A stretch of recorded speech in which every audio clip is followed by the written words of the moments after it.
The moment the letter hit our mailbox, I knew it was going to be another one of those weeks. My wife Linda had barely gotten home when she handed me a bright yellow HOA fine notice. The crime?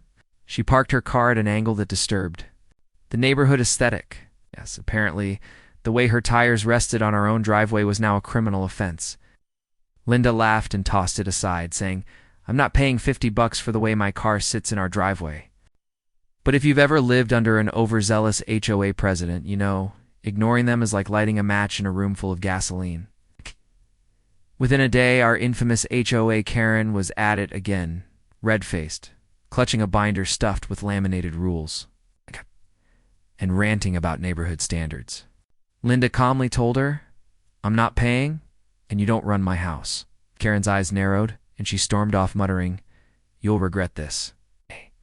The next evening, we were settling down for dinner when flashing lights filled our street. 2 police cars pulled up, and out stepped officers who looked far too serious for a supposed parking violation. Karen strutted out of her house like a general leading troops into battle. "That's them. Arrest her," she screeched, pointing at my wife. The lead officer walked up, stiff and professional, till his eyes fell on Linda. His expression shifted from authority to pure shock. He froze mid-step, stammered, and then straightened his posture. "Judge, it's you," he said, voice cracking slightly. You see, Linda wasn't just a homeowner.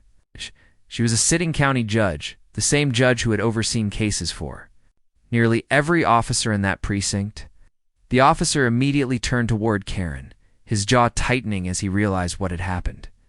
"Ma'am, are you aware you just wasted police resources for a parking disagreement?" he asked coldly.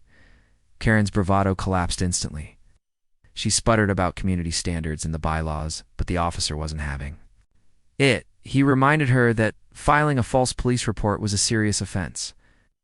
In a desperate attempt to save face, Karen insisted she didn't know Linda's position, but it was too late. With a polite smile, Linda addressed the officers. "Gentlemen, thank you for your time. I believe this matter is civil, not criminal."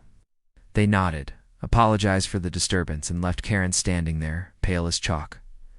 That night, Karen's power in the neighborhood evaporated. The HOA board quietly removed her within the month. And as for Linda, she still parks however she pleases, perfectly angled or not.